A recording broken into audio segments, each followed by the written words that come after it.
Bonjour, bienvenue sur ma chaîne YouTube L'univers de Megumi en Reiki.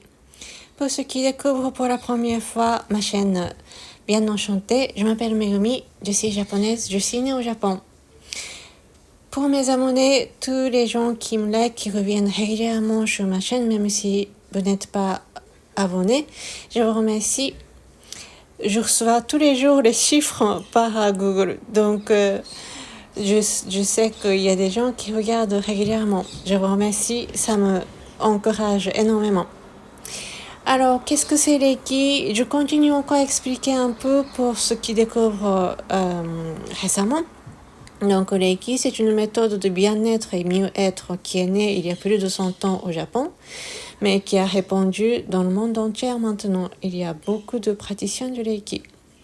Je suis vraiment reconnaissante et en gratitude tous les aïeux, tous les professeurs, tous les maîtres enseignants, tous les praticiens du Reiki du monde entier.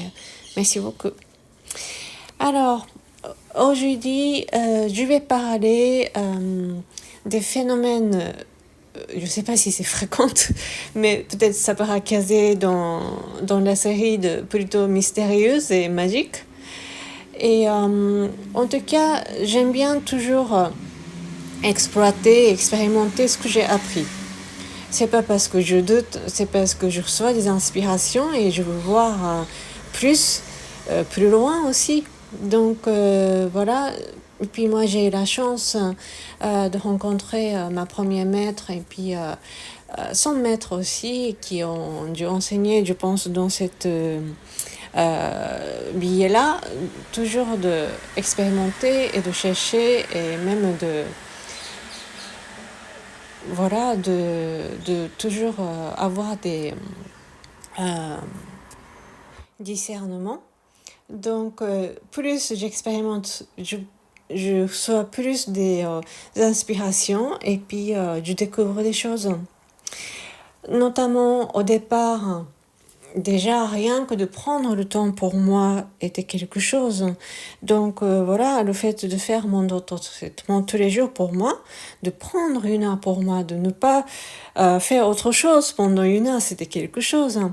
Mais petit à petit, je m'y habitue et que j'étais plus en plus passionnée à ça parce qu'il y a des conversations qui se passent et qu'il y a des univers invisibles qui commencent et qu'à l'époque où j'étais à fond dans le milieu de la mode, dans l'imagination et la création et tout ce que je reçois en vision, c'était vraiment super. Et que voilà, je commence à pouvoir, d'ailleurs à partir du niveau 2 dans mon enseignement, dans mon école, nous commençons à préparer l'espace en ayant reçu des symboles, donc symboles du Reiki, et que nous préparons le lieu et la place. C'est plupart des cultures, des coutumes spirituelles, nous utilisons souvent allumer les bougies, allumer l'encens, allumer je sais pas quoi, préparer, c'est une sorte de rituel pour se mettre en état de.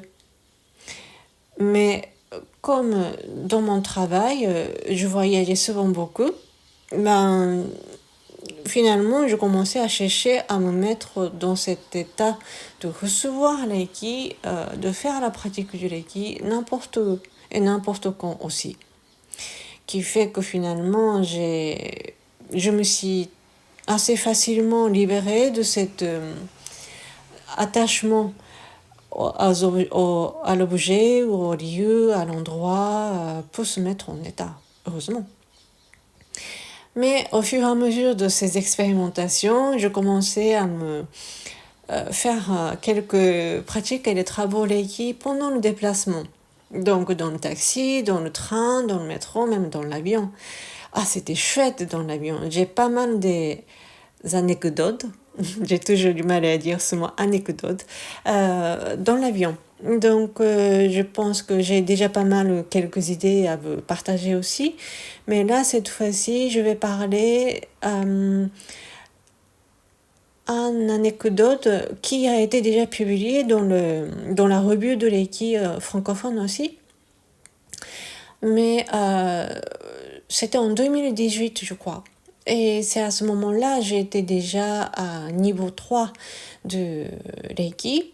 Et que c'était vraiment straight. Vraiment, si jamais il y a des gens qui hésitent de passer au niveau 3, bah, de toute façon, c'est votre âme qui sait, et votre cœur qui sait, et que votre maître enseignant qui est là, bien, je suis sûre avec vous.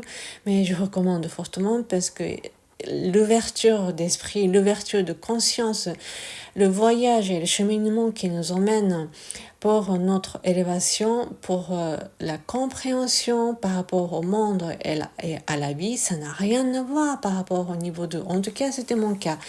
Je vous encourage et je vous souhaite le bon voyage et le bon parcours pour vous, en tout cas. Mais donc en 2018, je commençais à avoir plusieurs ouvertures, donc notamment c'est là où j'ai rencontré un katakana aussi. C'est une des anciennes langues qui se compose avec les ronds et juste quelques barres et qui se dessine en spirale.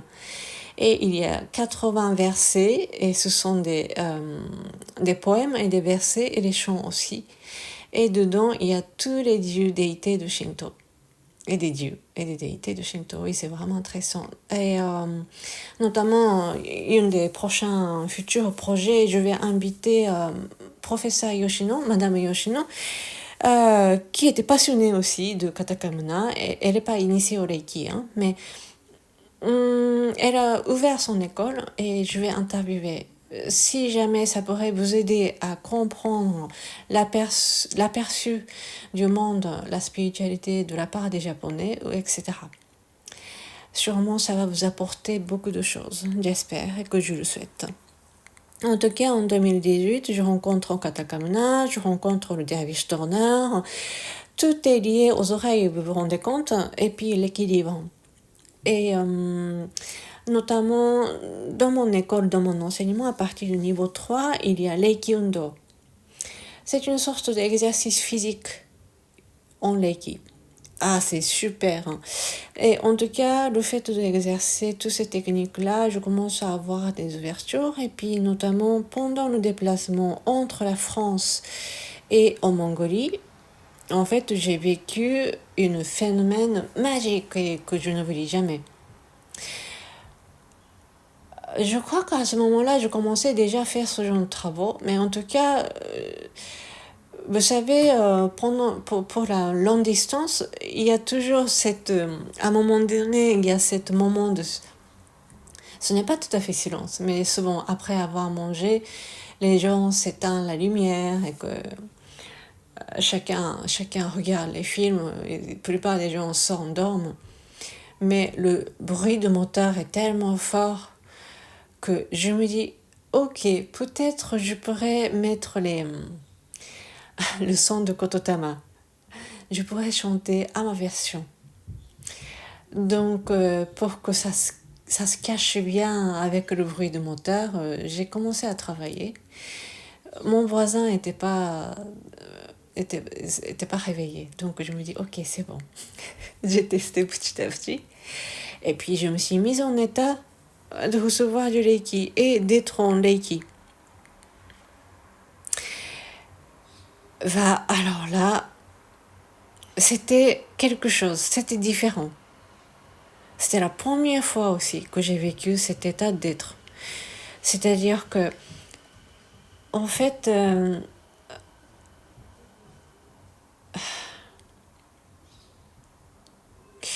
donc je mettais l'intention de Reiki qui circule en moi, librement, et je faisais la mise en disposition et mon auto-traitement. Je ne sais plus lequel c'était, mais en tout cas, le son du Kototama commence à m'envahir et m'envelopper. Mais en rentrant dans une zone spécifique, comme si j'étais entourée par les centaines de moines. Le son de Kototama était plus les Kototama que je connaissais. Mais je reconnaissais ces vibrations et je reconnaissais ces sensations. Pourtant, je ne pouvais pas reproduire exactement le même son que ces moines qui monteraient, qui émettaient ces sons. Tout ce que je pouvais, c'était émettre le son vibratoire sacré énergétique du Kototama, donc du Reiki.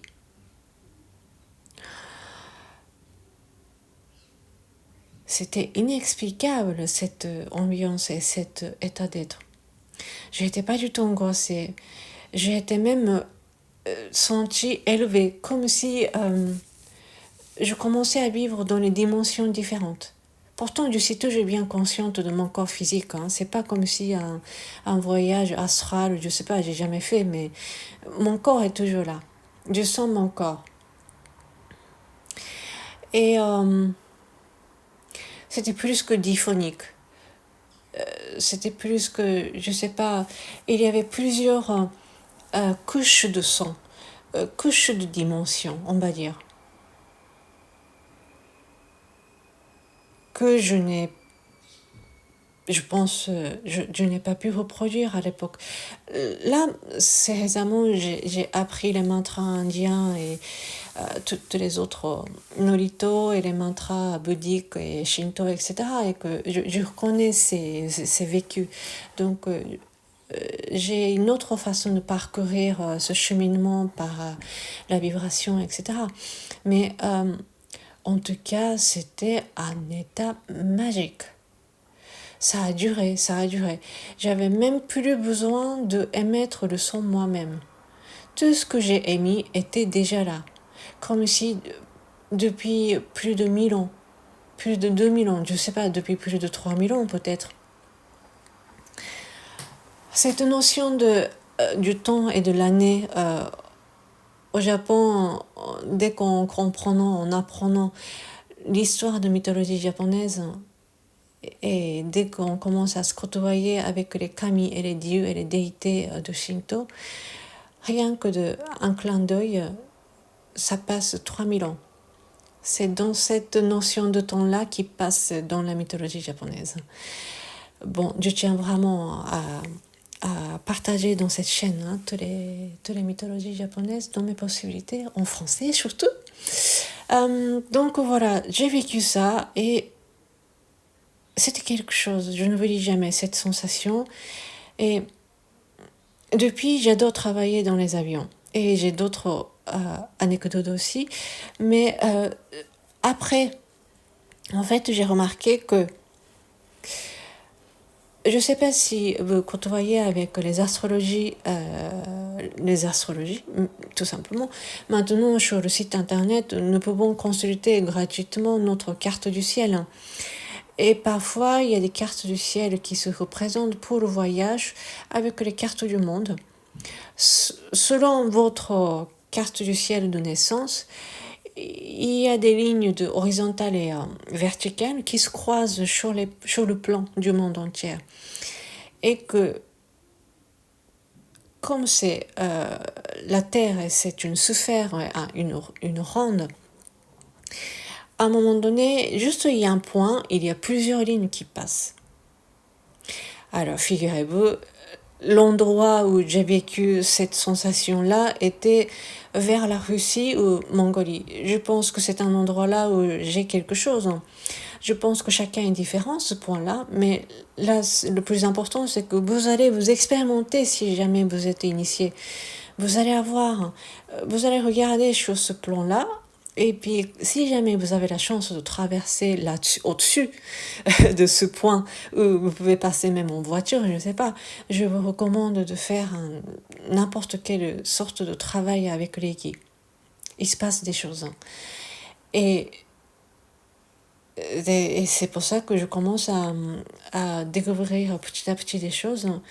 Moi, j'ai hâte vraiment que mes camarades du Reiki qui passent au moins au niveau 3, après peut-être 2 ans, 3 ans de travail, je souhaite vraiment pouvoir amener ce genre de cheminement et parcours avec moi.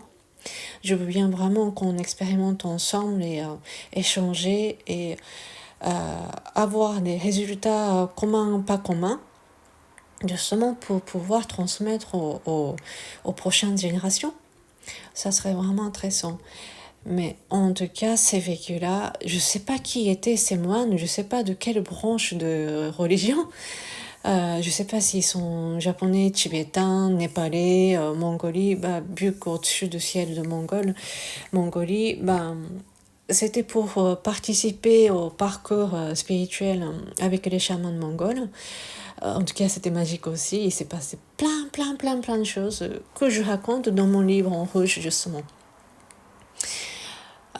Sur la terre de Mongolie aussi, il s'est passé beaucoup de choses. J'ai côtoyé beaucoup avec les esprits, j'ai rencontré les éléments de la nature aussi. Et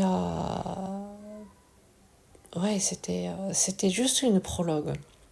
Comme si je suis passée sur le passerelle en transition le monde physique et le monde, je sais pas, l'inconscient ou un autre monde. Avec ces vécus-là en vibration à notre physique. Ça, ne pouvons faire qu'à notre vivant. Même si notre conscient et notre âme, notre pensée, tout ça pourrait voyager beaucoup plus loin, beaucoup plus facilement. Mais tant que nous avons notre corps physique, c'est à ce moment-là que nous pouvons nous faire trembler. Justement par la vibration que nous pouvons émettre. C'est ça la magie. Donc, si jamais vous êtes initié, que vous savez émettre le son du Kototama, je vous encourage vraiment à expérimenter et émettre les sons et de vous faire vibrer. C'est comme l'intégration avec les symboles. À partir du moment où vous commencez à être vraiment harmonisé avec le taux vibratoire de ces symboles et ces vibrations, c'est pas notre mental, c'est pas notre décision et notre tête qui va mettre en état de recevoir ces bienfaits, ces énergies, ces vibrations. C'est la vibration même qui vient. C'est ça qui devient comme une sorte un bouton de mettre en marche. En tout cas, moi, je fonctionne comme ça. À partir du moment où les symboles sont intégrés, ce sont des symboles qui viennent à moi. Vous avez déjà peut-être vécu, non? Je ne sais pas. Selon les personnes, peut-être ça peut être varié et différente. Mais c'est tout simplement, c'est un fonctionnement fondamental et basique. Donc, plus vous côtoyez, plus vous avez pratiqué, c'est la vibration même qui viendront vous faire appel à émettre le son à quel moment, à tel endroit, etc. C'est vraiment magique aussi. Donc, justement, tous ces vécus-là, c'est comme l'eau. Nous avons l'eau, le liquide en nous, dans notre corps physique, 80% à peu près, c'est ça. L'eau prend les mémoires, imprégner et imprimer tous ces mémoires. C'est pour ça que nous allons bien remplir avec les vécus plus lumineux et joyeux possible, et plus purs possible aussi. En faisant la place avec l'auto-traitement de tous les jours et Kenyoku, toutes les techniques que vous avez été enseignées, et commencer à remplacer et échanger et commencer à remplir par les vibrations le plus pures possible, les plus authentiques possible à chaque âme. Donc voilà, j'ai voulu partager ça. Si jamais vous avez vécu à peu près la même chose ou quelque chose de semblable, moi, ça me ferait plaisir que vous partagiez sur le commentaire. N'hésitez pas à écrire si jamais vous voulez partager. Le plus important, c'est que vous continuez à parler avec votre propre mot de ce que vous avez vécu. Heureusement, la guérison holistique, il n'y a pas que des parties douloureuses et souffrances, il y a toujours la lumière et parties ténèbres et obscures en même temps. En tout cas, j'espère que ce partage vous a apporté quelque chose de lumineux. Merci d'avoir regardé jusqu'à la fin. On va se retrouver sur les autres vidéos. Arigatou gozaimashita. Mata ne, à bientôt!